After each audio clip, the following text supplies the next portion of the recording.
Alors, bonjour à toutes et à tous. Bienvenue dans ce webinaire consacré à la loi de finances et à la loi sur la sécurité sociale de 2024.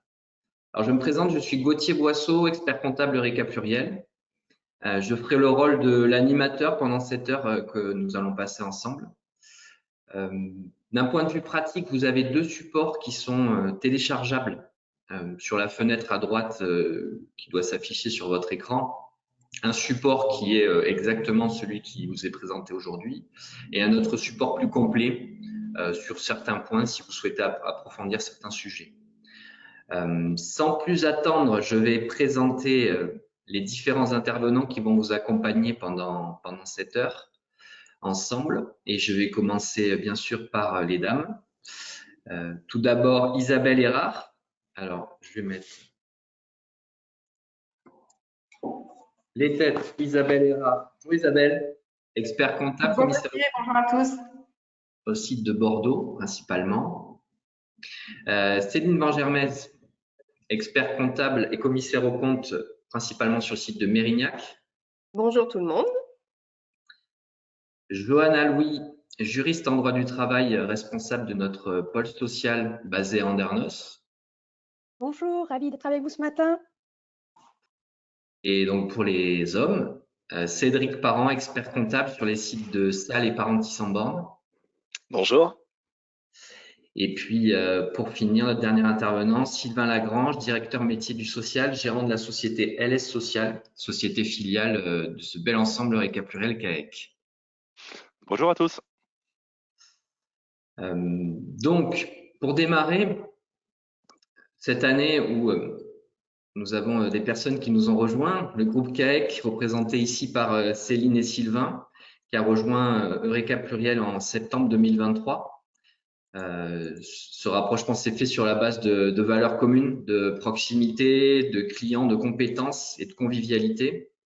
Notre objectif, c'est de renforcer nos domaines d'expertise et compléter notre maillage territorial. Et puis, notre objectif général pour les entreprises, c'est de vous accompagner, vous conseiller au quotidien dans toutes les étapes clés de la vie de votre entreprise. Nous sommes ravis de faire cette présentation ensemble, en espérant vous apporter de l'information de qualité pendant cette heure. Sans plus attendre, on va rentrer de suite dans le vif du sujet parce qu'on a un programme chargé et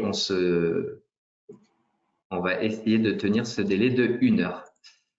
Donc le programme va se partager comme ça, une partie sur les dispositifs applicables aux particuliers, une partie sur les dispositifs applicables aux entreprises, un peu d'actualité fiscale générale, un focus sur les contrôles fiscaux et sociaux avec des mesures et puis une information sur ce qui se passe en ce moment et on terminera par les mesures sociales.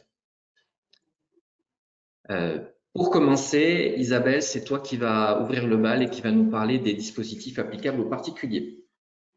Tout à fait, merci Gauthier. Donc effectivement, on va démarrer par les dispositions applicables aux particuliers avec un premier sujet qui est celui de l'impôt sur le revenu et de la revalorisation du barème, comme chaque année, pour tenir compte de l'inflation. Le barème de l'impôt sur le revenu est rehaussé. Donc l'année dernière, il avait été de 5,4%. Cette année, il est de 4,8%. Donc le barème, on le retrouve toujours 5 tranches, de 0 à 45%.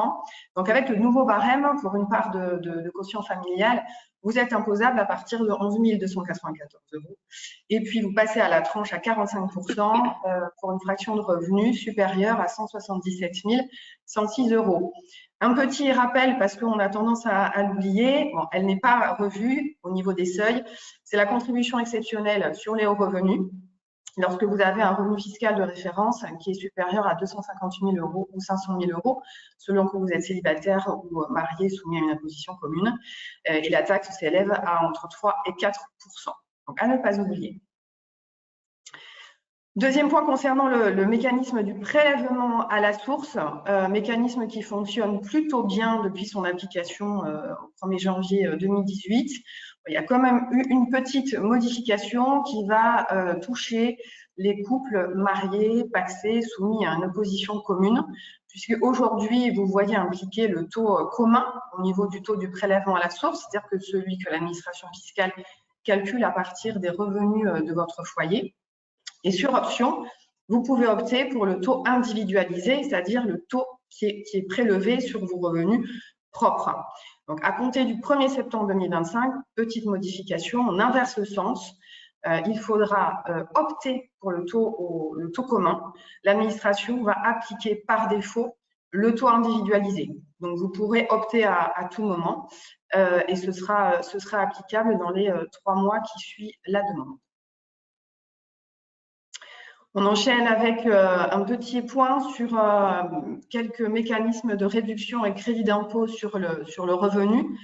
Avec les dons dans un premier temps, vous savez que lorsque vous versez un don à une association ou un organisme habilité, vous pouvez bénéficier d'une réduction d'impôt de 66% dans la limite de 20% de vos revenus imposables sur présentation d'un reçu fiscal. Donc, la loi de finances a élargi cette réduction d'impôt pour les dons qui sont effectués au profit d'associations qui œuvrent en faveur de l'égalité entre les femmes et les hommes. Vous pouvez également profiter du plafond majoré de 1 000 € lorsque vous versez à des organismes type Restaurants du Cœur, hein, donc des organismes qui aident les plus démunis. Donc, ce plafond est à 1 000 €. Vous avez une réduction d'impôt de 75%. Puis, au-delà de 1 000 €, vous avez une réduction d'impôt de 66%. Ce dispositif a été étendu pour les années 2023 et 2026. Le plafond était avant à 552 €. Et puis, lorsque vous versez des dons au profit de la Fondation du patrimoine entre le 15 septembre 2023 et le 31 décembre 2025, vous pourrez bénéficier d'un taux de réduction à 75%. Réduction d'impôt, autre mécanisme, celui-ci différent, c'est lorsque vous investissez dans le capital de PME. Donc, ce crédit d'impôt, cette réduction d'impôt est connue sous le nom de Madelin, réduction d'impôt Madelin. Donc, pas de changement en profondeur, hein, c'est simplement que le texte a été réécrit avec application au 1er janvier 2024 pour une mise en conformité avec le droit européen. Donc, pour rappel, hein, cette réduction d'impôt bénéficie au versement que vous pouvez effectuer dans des sociétés. Alors, il y a pléthore de conditions à remplir, on ne va pas les rappeler, mais vous pouvez bénéficier d'une réduction d'impôt de 18%. Ces versements étant bien sûr plafonnés, ce serait trop facile, à 50 000 € pour des personnes seules et 75 000 € pour des personnes qui sont pacsées, mariées, soumises à une imposition commune. Donc, pour soutenir les jeunes entreprises innovantes, si vous versez à l'une d'entre elles, cette réduction d'impôt a été majorée à 30% et voire 50% en fonction des cas. Donc, une jeune entreprise innovante, c'est une entreprise qui va investir dans la recherche. Donc, elle doit répondre à certaines conditions pour que vous puissiez en bénéficier. Mais l'État a souhaité soutenir ces investissements réalisés entre le 1er janvier 2024 et le 31 décembre 2028. Donc, la réduction d'impôt n'est pas négligeable. Donc, si vous voulez défiscaliser, c'est à réfléchir. Merci Isabelle. Cédric, une info sur les bornes pour les véhicules électriques? Oui, alors Isabelle vient d'évoquer des dispositifs qu'on appelle réduction d'impôt. Moi, ce que je vais évoquer, c'est un crédit d'impôt, c'est assez proche dans l'idée, simplement une réduction d'impôt lorsqu'elle est inférieure, enfin ou lorsqu'elle est supérieure à l'impôt qui est dû. Lorsqu'elle est supérieure à l'impôt qui est dû, n'est pas restituée. Quand il s'agit d'un crédit d'impôt, par rapport à l'impôt dû est restitué aux contribuables. Donc là, il s'agit bien d'un crédit d'impôt. Il n'y a pas de nouveauté sur ce sujet-là, simplement une mise à jour du dispositif. C'est un crédit d'impôt qui va concerner les investissements réalisés pour l'achat de systèmes de charge pour des véhicules électriques. Je précise que la dépense qui est retenue en assiette pour le calcul du crédit d'impôt inclut la pose du matériel. Ce crédit d'impôt, il va être applicable jusqu'au 31/12/2025. On peut imaginer qu'il sera prorogé, mais enfin pour le moment, c'est 31 décembre de l'année 2025. Et le principe, c'est 75% donc de la dépense qui est engagée. Pour la nouveauté, on était jusqu'alors, jusqu'au 31 décembre de l'année 2023, plafonné à un crédit d'impôt de l'ordre de 300 €. Désormais, le crédit d'impôt sera au maximum de 500 €. Donc la dépense fois 75% ne devra pas dépasser 500 €. Si ça dépasse, je vais percevoir un crédit d'impôt, je vais bénéficier d'un crédit d'impôt de 500 €. Et l'autre nouveauté, donc la contrepartie, j'allais dire, de cet élargissement du montant du crédit d'impôt, c'est qu'il y a un rétrécissement de l'objet le financé, c'est-à-dire qu'on ne va plus incorporer dans ce crédit d'impôt que les dépenses pour les systèmes de charge de véhicules électriques pilotables, c'est-à-dire ceux qui permettent d'être enclenchés sur les heures creuses en électricité. Voilà, donc ça permet d'éviter les consommations électriques surabondantes en heure de pointe. Une précision, c'est qu'au maximum, dans un foyer, on va retrouver un crédit d'impôt de l'ordre de 2 000 €, puisque dans un foyer, on va pouvoir bénéficier de ce crédit d'impôt pour la résidence principale, mais également pour la résidence secondaire. Et ça, c'est vrai pour chacun des membres du couple. Donc, pour une personne célibataire, ce sera 1 000 € max. Et pour un couple, 2 000 € maximum. Voilà, sachant qu'on retient qu'une seule résidence secondaire et qu'il ne faut pas que cette résidence secondaire, si on bénéficiait d'un crédit d'impôt au titre de cette résidence, soit donnée en location, même de façon ponctuelle. Très bien. Isabelle, un mot sur une autre niche fiscale immobilière cette fois? Tout à fait. Donc, vous savez, hein, lorsque vous vendez un bien immobilier, un immeuble, appartement, terrain, et que vous réalisez une plus-value, cette plus-value, bien évidemment, elle est soumise à l'impôt sur le revenu et aux prélèvements sociaux. Alors, il existe des mécanismes d'abattement ou d'exonération qui vont vous permettre d'atténuer, voire annuler le paiement de l'impôt. Donc, on a les abattements pour durée de détention qui permettent d'exonérer au bout de 22 ans d'impôt sur le revenu et au bout de 30 ans, les prélèvements sociaux, vous ne payez rien. Si vous cédez votre résidence principale, idem, il n'y a pas d'impôt. Si vous cédez une résidence secondaire et que vous réinvestissez dans l'achat d'une résidence principale, également, il n'y a pas d'impôt. Et puis, il y a ce mécanisme que la loi de finances de 2024 prolonge, c'est lorsque vous cédez un immeuble bâti ou non bâti, qui sera destiné au logement social. Donc, vous pourrez le faire jusqu'au 31 décembre 2025. Donc, il faut remplir, bien évidemment, un certain nombre de conditions. Donc, ce sont des cessions qui sont réalisées au profit d'organismes type office HLM ou un tiers qui va s'engager à construire du logement social, ou si vous cédez au profit d'une collectivité territoriale qui va ensuite elle-même faire gérer la construction du logement social. Donc, ça peut être intéressant de bénéficier de ce système. La loi de finances a également créé un nouvel abattement. Donc là, on n'a pas d'exonération, mais pour les cessions que vous allez faire pour les biens qui sont situés en zone tendue. Donc, ce sont les zones A bis et B1. Donc, sur le site de l'administration fiscale, vous avez un petit outil qui est très bien fait et qui va vous dire si vous êtes en zone tendue, donc c'est-à-dire aussi un déséquilibre entre l'offre et la demande de logement. Donc là, on n'exonère pas, on abat. Et également, si vous cédez votre bien dans le périmètre d'une opération d'intérêt national, donc ce sont des opérations d'aménagement de grande envergure, et tout ça entre le 1er janvier 2024 et le 31 décembre 2025. Donc pour les zones tendues, vous allez avoir un abattement de 60%, et pour tout ce qui est opération dans le périmètre d'une OIN, on sera à un abattement de 75%. Quand on parle immobilier et impôt, on est obligé de dire un mot sur l'impôt sur la fortune immobilière. Céline?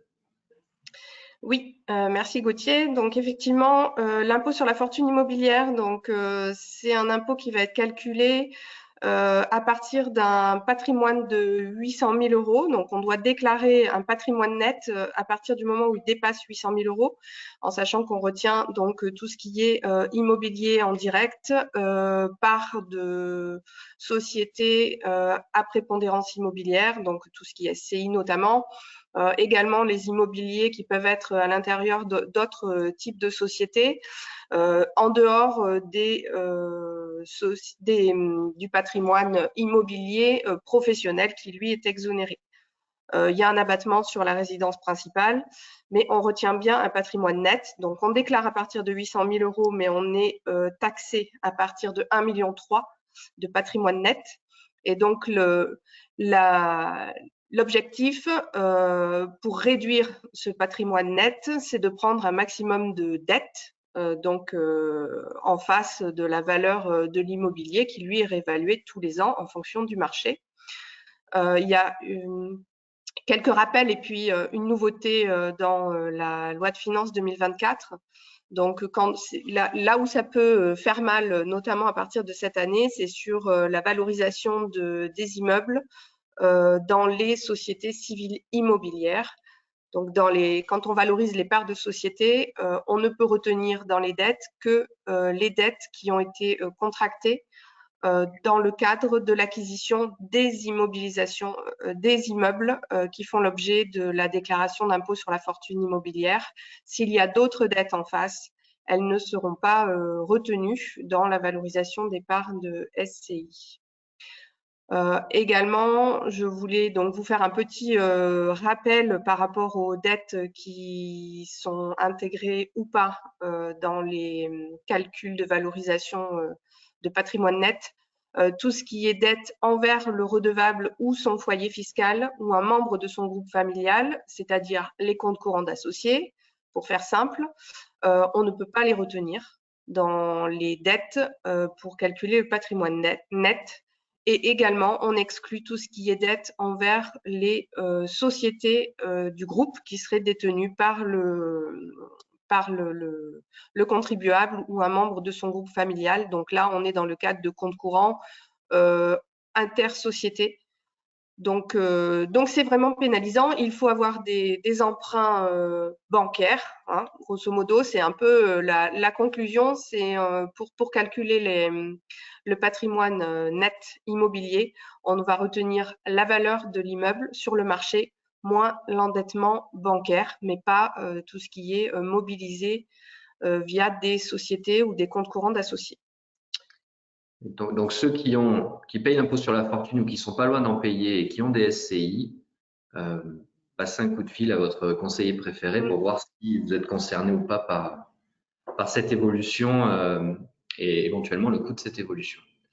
Merci Céline. On va enchaîner sur un autre sujet. Cédric qui a fait pas mal de bruit, en tout cas les milieux comme les nôtres, c'est la location meublée sur cette fin d'année et donc quelques évolutions législatives.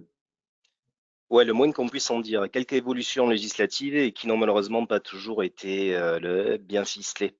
Donc, ce dont il est question, c'est de l'imposition des biens que l'on loue en meublé.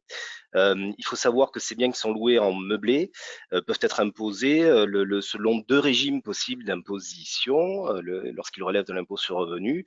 C'est le régime micro ou le régime réel d'imposition. Le régime réel d'imposition, si je prends le chiffre d'affaires qui était engrangé, donc en l'occurrence les loyers, moins les dépenses, ça me donnait une assiette. Là, ce qui est retouché, c'est pas ce régime-là.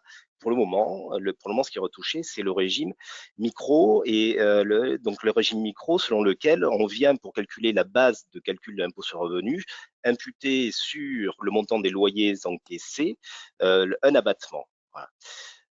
Et plus précisément, ce qui a été retouché, c'est le meublé de tourisme. On comprend bien la logique, hein, d'ailleurs, dans un premier temps du Sénat, dans sa volonté de retoucher cette imposition sur les meublés de tourisme. Ce qu'on constate, c'est un déficit de logement sur les zones touristiques, et donc on a voulu alourdir l'imposition pour les biens qui étaient donnés en location aux touristes. Voilà.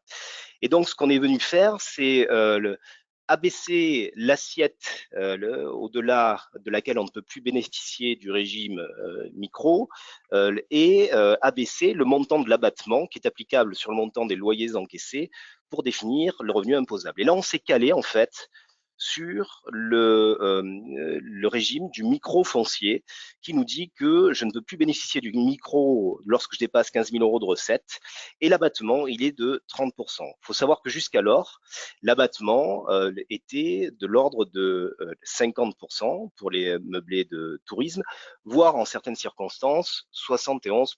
Bon. Donc le Sénat, il a dit désormais seuil de recette 15 000 euros et le abattement le 30%.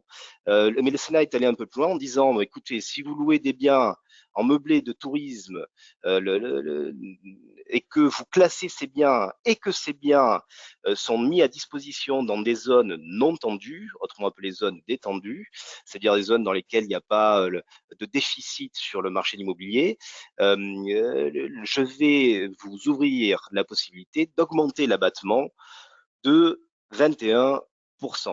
Bon, ça, c'était donc la volonté du Sénat, se dire j'abaisse largement les seuils et j'abaisse largement le taux de l'abattement. Malheureusement, enfin malheureusement ou heureusement, pour cette année 2023, ça n'a pas été complètement retranscrit dans la réglementation. Je répète que ça concerne l'année 2023, c'est-à-dire que c'est une disposition de la loi de finances pour l'année 2024, mais qui est applicable dès les revenus de l'année 2023. Et donc, ce qu'on retrouve aujourd'hui, c'est pour les meublés de tourisme, cet abattement de 30% et ce seuil de recette à 15 000 euros. Mais là où ça a été mal retranscrit, c'est que lorsque je suis sur un meublé de tourisme classé, le seuil de recette reste à 188 700 euros et l'abattement est de 71%. Donc ça va au-delà de ce qu'était la volonté du sénateur. Et je dirais même plus, on a des circonstances qui deviennent assez folles dans le montant de l'abattement parce que le sénateur avait dit en certaines circonstances, je vais majorer l'abattement de 21%. Et aujourd'hui, ce que l'on retrouve, c'est un abattement pouvant aller jusqu'à 92% pour les meublés de tourisme classés en zone non tendue, c'est-à-dire 71 plus 21%. C'est pas du tout ce que voulait le législateur, mais pour le moment, dans la loi, c'est couché de cette façon-là, ce qui fait que pour l'année 2023, on pourra l'utiliser en cette forme. Je précise toutefois que le seuil de recette pour ces meublés de tourisme classés en zone non tendue sera limité à 15 000 euros. Une petite précision, c'est que on a toujours intérêt globalement à faire classer un bien que l'on loue dans une circonstance donc touristique. Et ce classement, il n'est pas très difficile à obtenir. Il faut se rapprocher d'un organisme qui s'appelle Atout France, ATOUT France, ou d'un office de tourisme pour aller faire classer le bien. Voilà comment ça fonctionne. Autre précision, ce qu'on sent bien là derrière, c'est que le législateur est en train de s'attaquer au meublé. C'est vrai que ça a été longtemps une niche fiscale, ça l'est encore. On peut penser que ce régime a du plomb dans l'aile. Donc là, ils sont en train de s'attaquer exclusivement au régime micro, mais le régime réel fait l'objet d'un assaut. Là, il y a une loi qui est en train d'être votée et qui nous dit déjà que le régime des plus-values, qui était très intéressant, c'est-à-dire à l'heure de la cession de ces biens, on bénéficie d'un régime très intéressant au niveau des plus-values. Cette chose-là devrait disparaître et petit à petit, on peut craindre que ce régime locatif se rapproche de celui que l'on vit dans le cadre d'une location nue. Voilà. Voilà pour cette présentation sur le sujet de la location meublée. Ok. Un mot sur le plan d'épargne avenir climat. Oui, sur un tout autre sujet, le plan d'épargne avenir climat, alors qui est un dispositif qui va voir le jour au plus tard au 1er juillet 2024. On attend un décret d'application. Alors de quoi il s'agit-il? En fait, c'est un produit d'épargne qui est réservé aux personnes de moins de 21 ans. Et la loi qu'il a mis en place, c'est la loi pour l'industrie verte. L'objectif de ce plan d'épargne par les fonds collectés, c'est de les financer la transition écologique des entreprises. Donc ce plan d'épargne connaîtra certaines limites, un peu à l'instar d'un livret A. On ne pourra pas verser sur ce plan d'épargne des fonds de façon illimitée. Il y aura un plafond. Les fonds qui seront versés sur ce plan d'épargne seront bloqués jusqu'aux 18 ans de la personne qui bénéficie de ce plan d'épargne et on ne pourra pas débloquer les fonds avant au moins 5 ans. Au-delà, on pourra effectuer quelques retraits partiels. Il faut savoir également que Après l'âge de 30 ans, ce plan d'épargne ne pourra pas subsister, il sera nécessairement clôturé. Et l'autre précision, c'est que cette ouverture donc de ce PEAC à compter du 1er juillet de l'année 2024 va sonner le glas de la possibilité d'ouvrir des plans d'épargne retraite pour les enfants mineurs. Ça, c'est aujourd'hui possible, ça ne le sera plus. Enfin, c'était jusqu'alors possible, ça ne le sera plus. L'avantage fiscal qui sera lié à ce plan d'épargne Avenir Climat, c'est que tous les produits qui seront générés par ce PEAC ne seront pas soumis à imposition ni aux prélèvements sociaux. Voilà, c'est l'avantage fiscal attaché à ce dispositif. Ok, on va parler maintenant, on parlait des enfants, on va parler maintenant de donations et de dispositifs d'exonération, justement, Isabelle.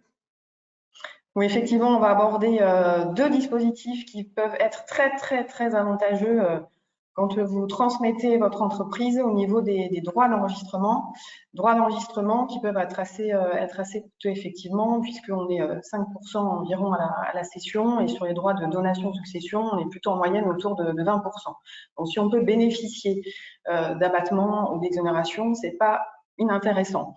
Donc, le premier dispositif, il est celui-ci. Lorsque vous voulez céder un fonds de commerce, un fonds artisanal, une clientèle, un fonds agricole ou des parts de société à certaines personnes, vos salariés titulaires d'un CDI ou à vos proches, donc, au niveau du cercle familial, conjoint, pacsé, ascendant, descendant. Donc là, on parle uniquement pour les cessions. Il y a un abattement qui existe aujourd'hui sur la valeur de votre entreprise, qui est de 300 000 euros. Ce 300 000 euros, loi de finances le passe à 500 000 euros, donc à compter du 1er janvier 2024. Donc, bon nombre de cessions, je pense, vont pouvoir être exonérées de droits d'enregistrement. Donc, il faut remplir certaines conditions, bien évidemment, hein, c'est pas aussi simple, mais ça peut être très avantageux. Autre mécanisme bien connu, compliqué à mettre en place parce qu'il y a beaucoup de conditions, c'est le pacte Dutreil, mais qui est d'une efficacité redoutable. Le pacte Dutreil, c'est quoi? C'est lorsque vous transmettez à titre gratuit les parts de votre société ou votre entreprise individuelle, vous pouvez bénéficier d'un abattement de 75% sur la valeur de l'entreprise qui est soumis à droit d'enregistrement. Donc, c'est assez colossal comme abattement. Donc, il faut remplir des conditions. Donc, des conditions qui portent sur des engagements collectifs, individuels, des conditions d'exercice de fonction dans la société pendant la durée du pacte. Et il y en a une autre qui concerne la société éligible, puisqu'elle doit exercer une activité dite opérationnelle. Donc, selon la doctrine fiscale et la jurisprudence, c'est quoi une activité opérationnelle? C'est une activité qui va être industrielle, commerciale, artisanale, agricole ou libérale, donc à l'exclusion de la gestion de son propre patrimoine immobilier. Là, c'est très important, et ce pendant la durée des engagements de conservation. Donc, la loi de finances, elle va venir légaliser tout ça. On attendait un peu des dispositions légales plutôt que de la doctrine ou de la jurisprudence. Donc, elle va définir et préciser la notion d'activité commerciale pour toutes les transmissions qui seraient intervenues à compter du 17 octobre 2023. Donc, on renvoie aux articles 34 et 35 du CGI qui précisent et listent ce qu'est une activité commerciale, et bien mentionné dans cet article l'exclusion de toute activité de gestion de son propre patrimoine immobilier. Donc, on exclut clairement toutes les activités de location meublée. La loi de finances est venue légaliser le fait qu'une holding animatrice soit opérationnelle, donc qui permet de faire bénéficier au groupe du dispositif Dutreil, dès lors que le groupe en lui-même est une activité opérationnelle, et elle a donné aussi la définition de la holding animatrice au sens pacte Dutreil. Donc, vous retrouvez la définition sur le support. Et en gros, voilà, hein, c'est une société qui va gérer, qui va détenir des titres et qui va contribuer à la gestion opérationnelle efficace de son groupe, dont son groupe constitué donc de filiales opérationnelles, en rendant éventuellement des prestations administratives, commerciales, juridiques, etc. Donc, On verra un point tout à l'heure avec Céline sur ces management fees qui subissent des allers-retours au niveau fiscal. Et puis, la loi de finances a également posé le principe qu'il n'est pas nécessaire que l'activité opérationnelle soit exclusive. Elle peut être mixte, mais il faut absolument que l'activité opérationnelle soit prépondérante. Donc, le pacte Butreuil, c'est vraiment un dispositif très intéressant, mais il faut remplir certaines conditions, donc à bien vérifier avec votre expert comptable lorsque vous le mettez en place. Un gars fiscal très, très fort. Merci Isabelle. On va maintenant passer à la partie des dispositions applicables aux entreprises. Je vous demanderai d'être synthétique, s'il vous plaît. Et c'est Cédric qui va commencer avec les zones de revitalisation, en tout cas les dispositifs zonés plus précisément. Sur nos dispositifs, le zoné, la première chose à savoir, c'est qu'il y a une prorogation donc de dispositifs existants, notamment du dispositif ZAFR qui devait prendre fin, qui finalement est prorogé jusqu'au 31 décembre de l'année 2027. Pour rappel, ce dispositif permet d'être exonéré d'impôt sur les bénéfices pendant les 2 années qui suivent la création de l'entreprise, puis de façon dégressive sur les 3 années suivantes, 75, puis 50, puis 25. Le dispositif ZRR, qui est un peu du même acabit, qui va concerner la création et la reprise d'entreprise, qui ouvre droit à une exonération pendant 5 ans et de façon dégressive ensuite 75, 50 et 25%. Donc, il faut être implanté dans une zone spécifique, évidemment, pour bénéficier de ces dispositifs. Ça, c'est le dispositif ZRR et lui est prolongé jusqu'au 2024. Il y a un dispositif qui va prendre le relais derrière ce dispositif ZRR qui s'appelle le dispositif ZFRR, pardon pour les acronymes, Zone France Ruralité Revitalisation. Et ensuite, en prorogation, on a le dispositif ZFU, je les jette pêle-mêle. Vous pourrez revenir vers votre expert comptable si vous voulez plus de précision là-dessus. Donc ZFU, BUD, ZDP pour zone de développement prioritaire, le BER, le ZOR-COMIR, le ZRCV, ZAI, PME et QPV. Voilà. D'être concernés, ils sont prorogés. Alors ensuite, il y a une prise de relais. Donc je le disais tout à l'heure, le dispositif ZRR, zone de revitalisation rurale, disparaît, mais un autre dispositif prend le relais, qui est à peu près du même acabit, qui lui ressemble beaucoup. Et ce dispositif, donc, c'est le dispositif Zone France Ruralité Revitalisation. Ce qu'il faut savoir là-dessus, c'est qu'il y aura 2 socles dans ce dispositif, le ZFRR, le ZFRR+, c'est-à-dire le niveau socle et le niveau renforcé. Dans la logique, les entreprises qui sont concernées sont celles qui auront leur lieu d'implantation dans des communes qui comptent moins de 30 000 habitants et qui ont des difficultés au plan de la densité démographique, au plan du revenu disponible par habitant et au plan du niveau d'emploi, le cas échéant, pour les ZFRR+, donc avec des niveaux qui sont relativement faibles par rapport à la moyenne. Voilà. Quel est l'avantage? Alors, quelles sont les entreprises qui vont pouvoir en bénéficier? Ce sont toutes les entreprises qui exercent une activité industrielle, commerciale, artisanale ou libérale. On va donc exclure les activités agricoles et civiles. Il faudra compter moins de 11 salariés. Et le principe, c'est donc une exonération le total des bénéfices pendant 5 ans, à condition que je réalise mon activité en zone. Voilà. Si je réalise pour partie mon activité hors zone, je vais proratiser le bénéfice du dispositif. Mais exonération totale, donc pendant 5 ans, puis une exonération dégressive de 75, 50 et 25% pour la 6e, 7e et 8e année. Voilà, alors ça c'est pour l'exonération d'impôt sur le bénéfice. On a à côté de cela une exonération possible, mais c'est sur délibération des communes, des impôts locaux que sont la cotisation foncière des entreprises et de la taxe foncière sur les propriétés, de la taxe foncière. Et la durée de l'exonération sera du même ordre, c'est-à-dire 5 ans puis 3 années de façon dégressive. Voilà pour la présentation de ce dispositif ZFRR, donc qui, vous l'avez compris, ressemble beaucoup au dispositif ZRR, et y compris sans doute sur les communes concernées. Ça reste à déterminer avec précision. Voilà. Merci Isabelle. Un mot sur un crédit d'impôt pour les entreprises sur les travaux énergétiques. Oui, alors je sors de la loi de finances 2024, petit bond en arrière, c'était la loi de finances 2023, mais il semble important de le rappeler. Donc c'est un dispositif qui est applicable sur 2 ans, janvier 2023 au 31 décembre 2024. Donc si vous n'avez encore pas fait des travaux d'amélioration de l'efficacité énergétique, vous pouvez y aller, puisque vous pourrez avoir droit au titre des dépenses à 30% de crédit d'impôt, plafonné à 25 000 € sur ces 2 exercices. Donc, ce crédit d'impôt, il est applicable pour les entreprises TPE-PME, donc au sens européen, donc moins de 50 millions d'euros de chiffre d'affaires, moins de 250 salariés et moins de 43 millions d'euros de bilan. Donc, c'est quand même un certain nombre de sociétés. Donc, quel type de travaux ça va concerner? Ça va être des travaux type d'isolation, murs, toiture, mise en place de chaudières biomasse, mise en place de pompes à chaleur. Donc, il y a une liste très précise sur les travaux qui sont concernés. Et les bâtiments qui sont concernés, ce sont les bâtiments à usage tertiaire, donc pas industriel, donc tout ce qui va être locaux commerciaux, entrepôts, bureaux.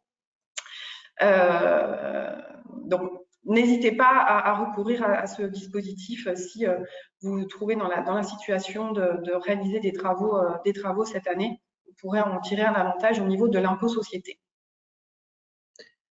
Céline, un mot sur notre arlésienne, la facture électronique qui Oui, va enfin… la facture électronique, donc qui devait arriver très vite, puis l'État n'étant pas tout à fait prêt, une fois n'est pas coutume, il pensait que c'était les entreprises qui seraient pas prêtes, et finalement c'est eux qui sont pas prêts à accueillir les dispositifs relatifs à la facture électronique. Donc ils nous ont annoncé un premier report.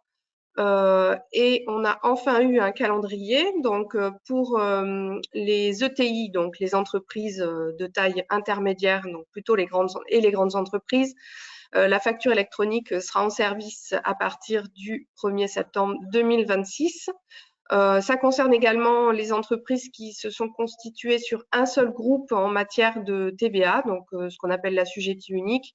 C'est assez rare, il y en a très peu qui se sont lancés dans ce dispositif d'assujetti unique.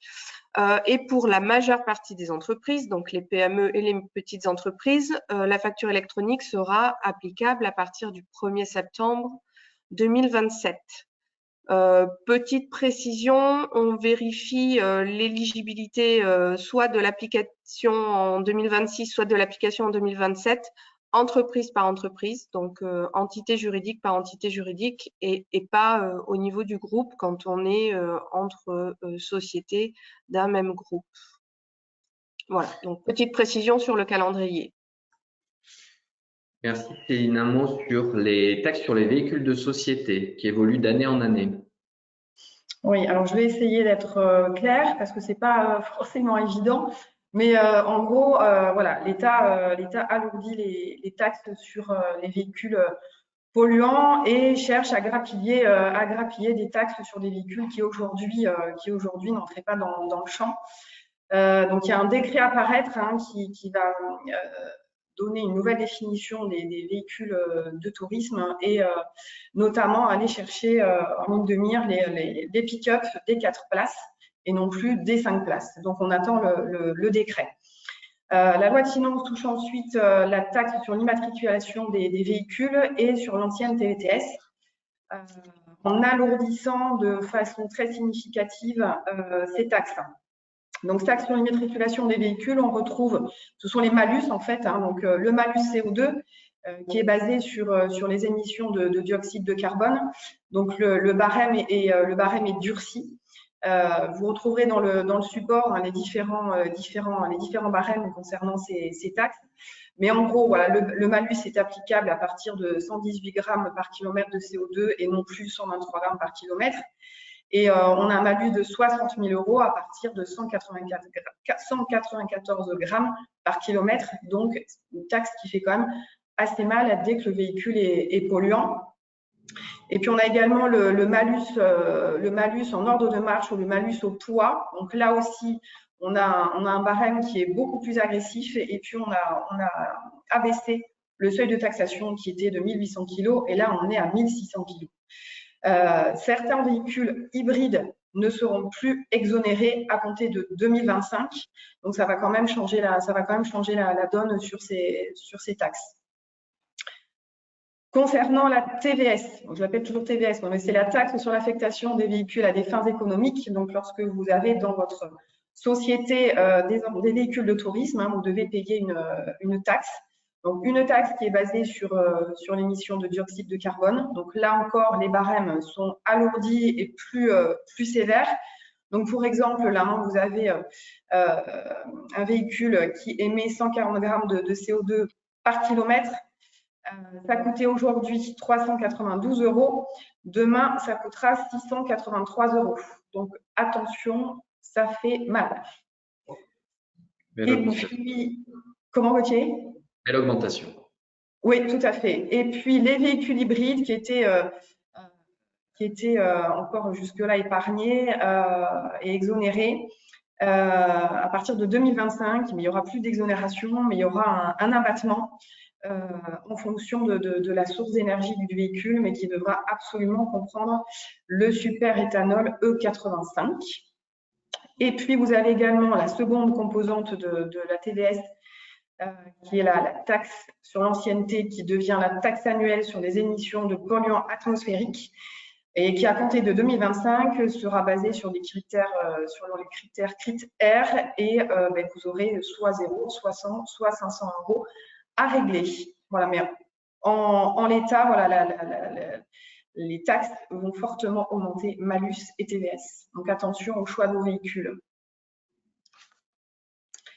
Dernier point concernant la fiscalité des entreprises, on l'attendait tous pour cette année, j'en suis sûre, vous l'attendiez tous, c'était la suppression de la cotisation sur la valeur ajoutée des entreprises, ou CVAE, qui devait être supprimée en 2024 hein, dans le cadre de l'amélioration de la compétitivité des entreprises françaises. Et le manque de peau, ce n'est pas le cas. On repart pour 3 ans avec un lissage de cette cotisation qui devrait donc disparaître complètement en 2027. Mais bon, ça devait être prévu en 2024, donc je ne présage de rien. Ça marche. On passe maintenant à l'actualité fiscale et on commence par une simplification administrative dont la France a le secret, la rémunération des associés dans les SEL. Alors, je vais faire bref parce que ça ne doit pas concerner grand monde et puis qu'on est très en retard. Donc, les sociétés d'exercice libéral, ce sont des sociétés qui sont de type SARL, SAS, mais destinées aux professionnels libéraux, donc médecins, avocats, qui jusque-là pouvaient bénéficier d'un régime de gérant majoritaire. Donc, on a quand même largement conseillé nos clients sur ce type de support pour exercer leur activité professionnelle. Et donc, aujourd'hui, l'État nous explique que les rémunérations de ces associés d'exercice libéral ne sont plus des revenus salariés comme dans une SARL classique, mais relèvent du régime BNC. Et donc, pour une société, donc un gérant majoritaire d'une société d'exercice libéral devra produire non plus une seule déclaration fiscale, mais maintenant devra produire 2 déclarations fiscales. Une au titre de son activité sous forme de société et une pour son revenu sous forme de BNC.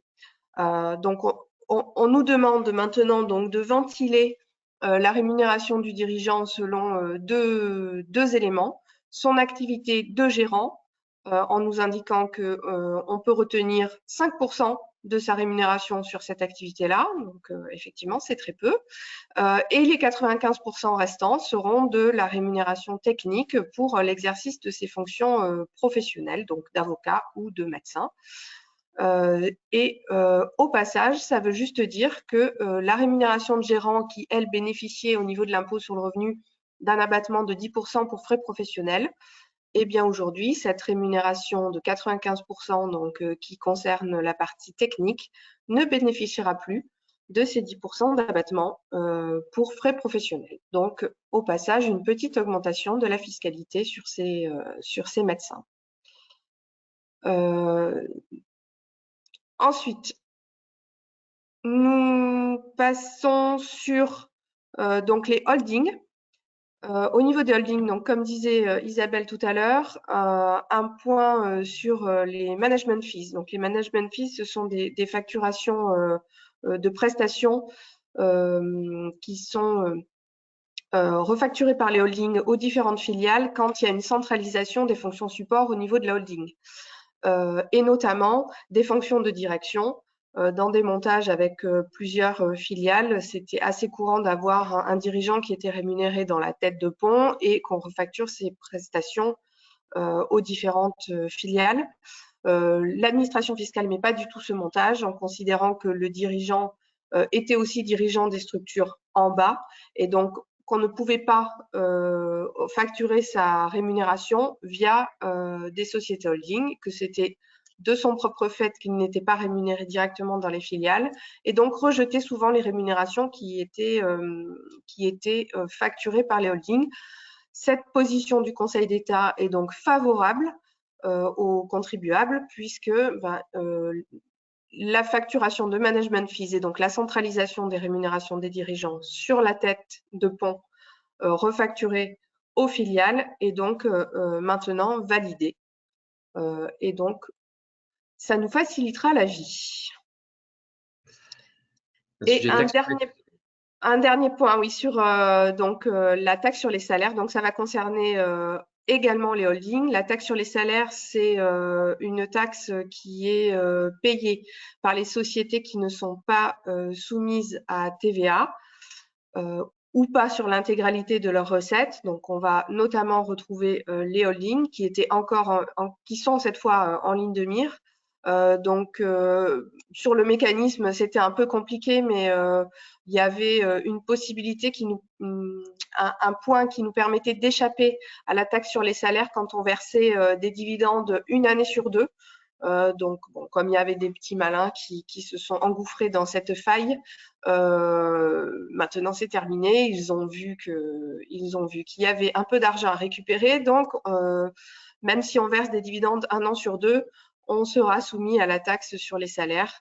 Donc, ça peut être le dirigeant si on est dans une SAS et que le président est rémunéré, ou les salariés des services administratifs quand on a une holding animatrice avec des fonctions support transversales qui travaillent pour les différentes filiales.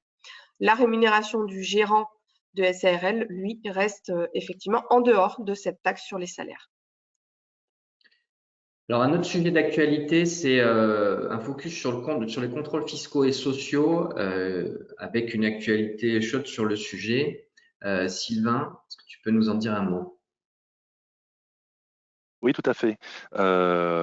On va constater donc au cours des années qui ont suivi la période post-Covid une augmentation du nombre de contrôles. C'est assez exponentiel, c'est-à-dire que certains contrôles que l'on ne connaissait pas, comme les contrôles sur les exonérations, sur les aides au paiement, sur l'activité partielle, se sont développés et dans le même temps, les pouvoirs des inspecteurs ont été également étendus, sachant que les inspecteurs avaient par le passé l'habitude, sur des contrôles un petit peu tendus, avaient l'habitude de demander à l'administration fiscale leurs informations ou également pouvaient avoir un accès au compte. Aujourd'hui, l'accès est beaucoup plus facile. Ils peuvent avoir un accès au compte bancaire et particulièrement dans le cadre de la lutte contre la fraude, contre le travail illégal, vis-à-vis de la situation de sous-traitance où on travaille avec des auto-entrepreneurs qui oublient, façon de parler, de déclarer une partie de leurs revenus. Donc l'URSSAF notamment peut aujourd'hui faire des rapprochements entre la rémunération ou on va dire la prestation de service qui a été facturée à l'entreprise et ce que l'auto-entrepreneur aura déclaré. Et en cas de manquement aux déclarations, soit remise à jour du compte par l'auto-entrepreneur, soit sinon des possibilités de responsabilité financière solidaire de la part de l'entreprise pour les cotisations qui n'ont pas été versées. Donc nous avons un gros risque et des pouvoirs accrus vis-à-vis de contrôles URSSAF et des contrôles fiscaux. Un petit sujet réseaux sociaux. Oui, juste pour terminer, un petit conseil, hein, faites attention à ce que vous postez sur les réseaux sociaux, puisque les agents des impôts se voient un droit d'enquête renforcé. Pour ceux qui seront habilités, ils pourront rechercher de façon sous pseudonyme, rechercher des données pour traquer et prouver la fraude fiscale. Donc, encore une fois, attention à vos postes. En fait, au cours de la période Covid, l'État a beaucoup reversé aux entreprises, aux particuliers, et l'effet boomerang, c'est que maintenant, il y a des contrôles assez forts qui sont menés.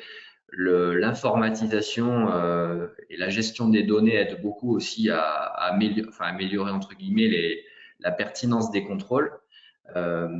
Et donc voilà, en ce moment, c'est vraiment le cheval de bataille de l'État.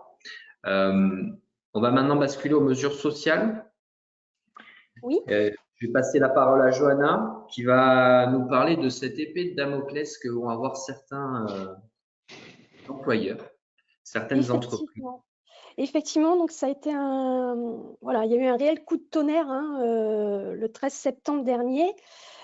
Pour rappeler le cadre, donc au niveau du Code du travail français, il est prévu que les salariés acquièrent 2 jours et demi par mois ou 2 jours 0,8 par mois, selon qu'ils sont en jour ouvrable ou en jour ouvré. Et donc, sauf dispositions conventionnelles plus favorables, les salariés en arrêt maladie, eux, il n'y avait pas d'acquisition de congés payés pour eux. Et pour les personnes en accident du travail ou maladie professionnelle, les concernant, il y avait une acquisition, mais que pendant une durée d'1 an. Au passage, j'en profite pour rappeler qu'il y a également des jours supplémentaires qui sont dus pour les jeunes parents qui n'ont pas un compteur de congés payés complet, ou encore des congés supplémentaires pour fractionnement qui peuvent être dus à un salarié quand ils acquièrent, enfin, selon la façon dont ils positionnent leurs congés payés sur l'année. Donc, cette décision du 13 septembre 2023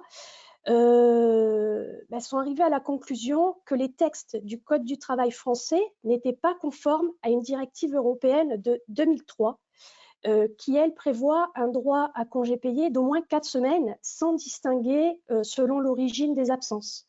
Donc, ça veut dire que depuis ces décisions, ça remet en cause le droit français et les salariés sont censés acquérir des congés payés pendant leur période de maladie ou d'accident du travail, y compris quand ces dernières dépassent 1 an. Donc, il y a tout un tas de conséquences qui en découlent, des questions sur pendant combien de temps on va pouvoir reporter les congés payés. Il y aura un droit à régularisation de congés payés pour les salariés qui auraient pu être concernés par ces arrêts. On part de quoi? On part de 4 semaines, de 5 semaines. Voilà, la limitation du report, donc 15 mois, on a dit. Est-ce que c'est rétroactif? Oui, c'est rétroactif. On pourrait même revenir, un salarié, y compris parti, pourrait réclamer en l'état actuel des choses jusqu'à une rétroactivité depuis 2009. Voilà. Donc, les arrêts de la Cour de cassation, il y a une loi qui est très, très attendue sur ce premier trimestre 2024. Le Conseil constitutionnel a tenu le 30 janvier dernier une audience de questions prioritaires de constitutionnalité qui était, voilà, ils devaient rendre leur décision le 9 février. Celle-ci était tellement attendue qu'elle a été finalement donnée dès le 8 au soir. Ils devaient donner des indications sur ce que le législateur pourrait faire ou pas. Le verdict, au final, ils ne nous ont pas trop aidés, au final, puisqu'ils estiment que les dispositions sur les congés payés telles qu'elles existent aujourd'hui dans le Code du travail, bien que non conformes au droit européen, sont malgré tout conformes à la Constitution. Et ils n'ont donné aucune directive aux législateurs pour se mettre en conformité avec ce droit européen. Le seul apport finalement de ces arrêts, on peut en déduire en tout cas, que finalement le législateur pourra tout à fait continuer de distinguer, de faire une distinction entre la gestion de la maladie simple et les accidents de travail ou maladies professionnelles. Voilà. Et donc, par la loi, ils ne feront que limiter les effets de cette jurisprudence, mais ce qui est certain, c'est que, voilà, aujourd'hui, les salariés vont acquérir des congés payés. Il est prévu qu'il n'y ait pas de surtransposition, puisque là, en l'état, les jurisprudences prévoient de régulariser, y compris des éventuels congés supplémentaires conventionnels ou voilà, pour ancienneté, des congés qu'on peut avoir. Donc, ils vont même au-delà de juste 5 semaines. Là, aujourd'hui, en termes d'orientation par rapport à la loi, on se cantonnerait à 4 semaines maximum et donc on aurait un report de 15 mois. On s'oriente a priori vers ça. Très bien, enfin très bien. Sujet quand même complexe, des salariés absents qui peuvent cumuler un certain nombre de congés pendant longtemps. C'est vrai que c'est un sujet compliqué. Sylvain, un mot sur du signalement des entreprises. Alors, il y a quelque temps, nous avions un président qui nous a informé qu'il suffisait de traverser la rue pour trouver du travail. Et cette petite phrase a donné idée à nos chers députés d'adopter une loi qui s'appelle Marché du travail et qui a pour objectif de responsabiliser les anciens salariés qui vont s'inscrire au Pôle emploi. Plusieurs mesures de responsabilisation sont déjà entrées en vigueur. C'est notamment la limitation des droits à allocation en termes de durée de 25%, et cela quelle que soit la tranche d'âge. Par exemple, un salarié qui avait plus de 50 ans et qui pouvait avoir 36 mois se voit réduire à 27 mois son allocation, et ainsi de suite, quelles que soient les durées de cotisation. Et également, nous avons eu en 2023 la naissance de la présomption de démission pour des salariés qui ne viendraient plus sur leur poste de travail et qui, après 2 mises en demeure, n'ont toujours pas repris leur poste. Le Pôle emploi peut les exclure, comme s'il s'agissait d'une démission, avant de réexaminer leurs droits 6 mois plus tard. En décembre 2023, le gouvernement a fait paraître un décret qui permet à présent aux employeurs et qui, c'est pas ne les permet, leur oblige à signaler à France Travail les salariés qui refusent un CDI à la suite d'un CDD ou un engagement à la suite d'une mission d'intérim. Pour autant, à ce jour, nous n'avons pas de sanction si l'employeur ne déclare pas à France Travail le salarié qui a refusé ce contrat dans le délai de 30 jours. On va passer à un dispositif largement employé, qui fonctionne plutôt pas mal, avec quelques évolutions le concernant. Oui, tout à fait. Donc, bref rappel, c'était suite au mouvement lié aux Gilets jaunes qu'avait été mise en place la prime appelée prime Macron. On en a tous entendu parler. Cette prime a finalement été pérennisée puisqu'on peut verser, enfin depuis juillet 2022, ça avait été pérennisé, donc aux salariés, une prime de partage de la valeur, elle a changé de nom entre-temps, d'un montant de 3 000 € par personne et par année civile. Ça, c'est le principe de base, mais on peut aller également jusqu'à 6 000 € par bénéficiaire et par année civile si dans l'entreprise, il y a notamment un accord d'intéressement ou de participation qui a été mis en place. Donc, le versement peut se faire en une ou plusieurs fois, dans la limite de d'une fois par trimestre, pardon. Et les critères que je vous rappelle, c'est on peut utiliser la rémunération, le niveau de classification, l'ancienneté qui avait été rajoutée dernièrement, la durée de présence effective dans l'année, donc on déduit les éventuelles absences, ou la durée du travail prévue au contrat de travail, ce qui permet de faire une distinction, par exemple, de donner plus à une personne à temps complet et moins à temps partiel, et on peut mixer ces différents critères. Donc voilà pour les rappels. Et en termes de nouveautés, ça concerne le régime d'exonération. Donc, ils avaient mis en place un régime d'exonération renforcé sur cette prime de partage de la valeur. Donc, il est reconduit finalement pour 2024, 2025, 2026. Donc, toujours, ça va concerner les salariés percevant moins de 3 SMIC annuels sur les 12 mois qui précèdent le versement. Mais par contre, la nouveauté vraiment, c'est qu'il était recentré, ce dispositif, sur les entreprises de moins de 50 salariés. Autre nouveauté également, on peut verser 2 primes de partage de la valeur par an. Donc, je vous disais sur la précédente slide qu'on pouvait verser en plusieurs fois, mais là, c'est encore différent, c'est qu'on peut en verser 2, c'est-à-dire faire 2 décisions unilatérales distinctes avec éventuellement des critères d'octroi totalement différents. Par contre, voilà, ils n'ont pas prévu de doubler la limite d'exonération, ils ne sont pas allés aussi loin. Et dernière nouveauté concernant ce dispositif, c'est qu'on peut placer cette prime de partage de la valeur sur un plan d'épargne salariale. Donc, ça veut dire que pour les entreprises qui, à la base, concernant les salariés qui ne pourraient pas bénéficier de l'exonération d'impôt sur le revenu sur cette prime, ils pourraient, en plaçant la prime dans ce plan, bénéficier de cette exonération d'impôt. Également, toujours dans la loi sur le partage de la valeur, un point qui nous semblait important de vous partager, ce sont les nouvelles obligations qui ont été mises en place pour les entreprises entre 11 et 49 salariés. Donc, on avait le dispositif de participation qui est connu, qui est obligatoire pour les entreprises de plus de 50. Là, ils sont allés plus loin, c'est-à-dire en touchant les entreprises entre 11 et 49 salariés qui réaliseront un bénéfice net fiscal de 1% du CA sur 3 ans. Donc, pour chaque exercice, la condition relative à la réalisation du bénéfice net fiscal va s'apprécier sur la base des 3 exercices précédents. Et donc, ça va démarrer dès 2025, donc c'est demain. Ainsi, pour l'exercice 2025, on va se baser sur les exercices 2022, 2023 et 2024. Et donc, ces entreprises qui seront dans ce cadre-là seront tenues de mettre en place un des dispositifs de partage de la valeur, donc soit un intéressement ou une participation, soit un abondement sur un plan d'épargne salariale que vous connaissez, PE, PEI, PERCO, etc., soit une prime de partage de la valeur. La petite subtilité qui est intéressante à connaître quand même, c'est que à ce jour, il n'y a pas de sanction prévue si jamais on ne le fait pas. Voilà. Mais n'empêche que c'est quand même écrit. Merci Sylvain. Un mot rapide sur la retraite progressive. Alors, le rappel concernant la retraite progressive, c'est la possibilité pour quelqu'un qui arrive en fin de carrière, donc passé 60 ans pour les personnes nées en 61, de réduire leur activité. Souvent, dans le cadre je lève le pied et donc un remplaçant commence à prendre mon poste, donc jusqu'à l'âge de la retraite.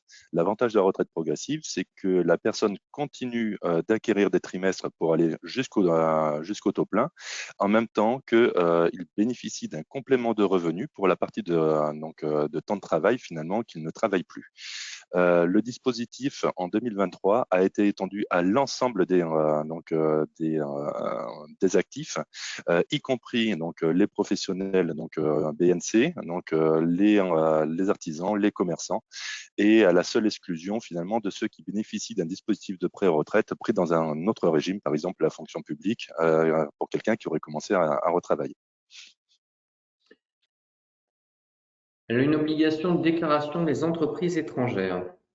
Oui, alors exactement. Donc, j'irai assez vite sur ce point. C'est simplement qu'à partir du 1er mars, la loi nous a supprimé une possibilité, c'est-à-dire que jusqu'à présent, ces entreprises-là, en tout cas, devaient désigner un représentant qui réside en France, sur le territoire français, pour lui déléguer la responsabilité d'effectuer des opérations déclaratives et de versement de cotisations.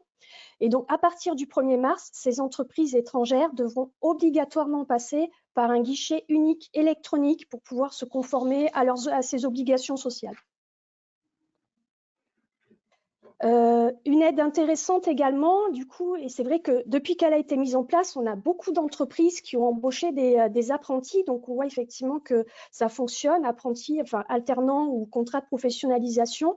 Donc, sachez que l'aide a été reconduite là, sur l'embauche d'un alternant de 6 000 € pour la première année de contrat. Donc, ça concerne les apprentis de tout âge ou les contrats de professionnalisation de moins de 30 ans. Donc, ça concerne les entreprises de moins de 250 salariés. Donc, sans doute pas mal d'entre vous. Une autre aide. Et une autre aide également très intéressante, notamment par son montant, c'est l'aide emploi franc.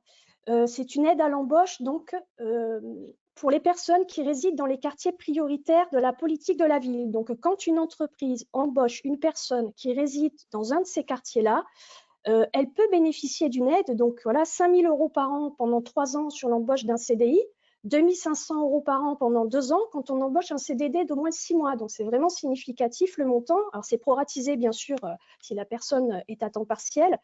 Donc, on va sur un site internet qui est sur le site de l'emploi franc. On peut tester l'adresse de la personne, voir si elle est dans ce quartier et savoir si on peut demander l'aide. Et donc, il faut juste faire attention, c'est que l'aide doit être faite au plus tard dans le mois qui suit la signature du contrat. Donc, il ne faut pas se louper. Voilà. Sylvain, un mot sur les forfaits mobilité durable, pardon. Alors, les forfaits mobilité durable, donc ce n'est pas du 2024, ça existe donc déjà en 2023, voire pour certains dispositifs donc depuis 2014-2015. Trois types de dispositifs permettent à l'employeur de participer aux frais liés à la mobilité de leurs salariés. Ces trois dispositifs sont la prime transport, c'est également la prise en charge donc des frais de transport en commun avec une obligation de 50% de ce montant-là, et également la possibilité de cumuler ces deux dispositifs avec la nouveauté, c'est-à-dire le forfait mobilité durable pour les autres mobilités. Le premier dispositif, c'est le plus ancien. Il y a assez longtemps de ça, nous avions eu une flambée des cours du carburant et dans le cadre du pouvoir d'achat, à l'époque Sarkozy avait prévu la possibilité de verser jusqu'à 200 € comme d'une prime qu'on pouvait appeler prime transport, prime carburant. On a donné plusieurs noms à cette prime aux salariés. Le mode de mise en place est extrêmement simple. Il s'agit d'une décision unilatérale de l'employeur et on peut verser ces 200 € soit progressivement à raison de 16,67 € par mois, soit en une fois au cours de l'année. Ce montant de 200 € avec la crise des Gilets jaunes a été porté à 400 €. Ce montant de 400 € reste en vigueur et peut même être étendu jusqu'à 700 € pour le cas des recharges pour les véhicules électriques. Pour les transports en commun, c'est le dispositif qui est très certainement le plus ancien. Il existait en Île-de-France. Il a été étendu à l'ensemble du territoire. Le salarié qui vient en transport en commun sur son lieu de travail a droit à une participation de 50%. Certains employeurs souhaitaient pouvoir participer à hauteur de plus que 50%. Le gouvernement a permis la possibilité de participer jusqu'à 75% de la valeur des titres de transport. Le forfait mobilité durable, c'est la nouveauté.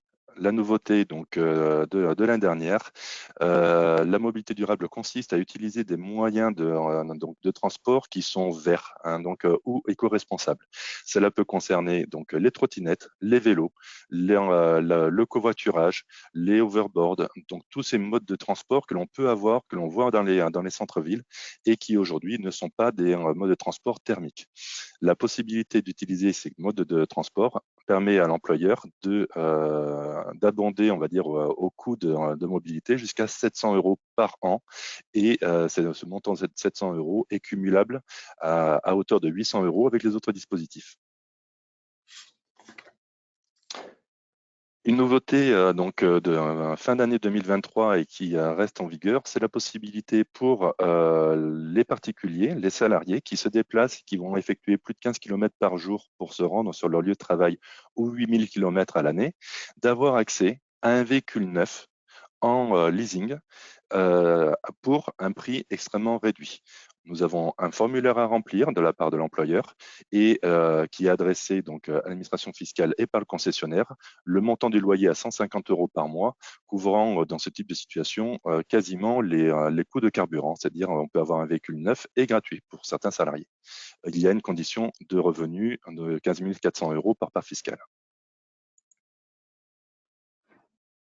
Enfin, et là, on s'adresse directement aux entreprises pour les avantages véhicules qui sont remis à certains salariés.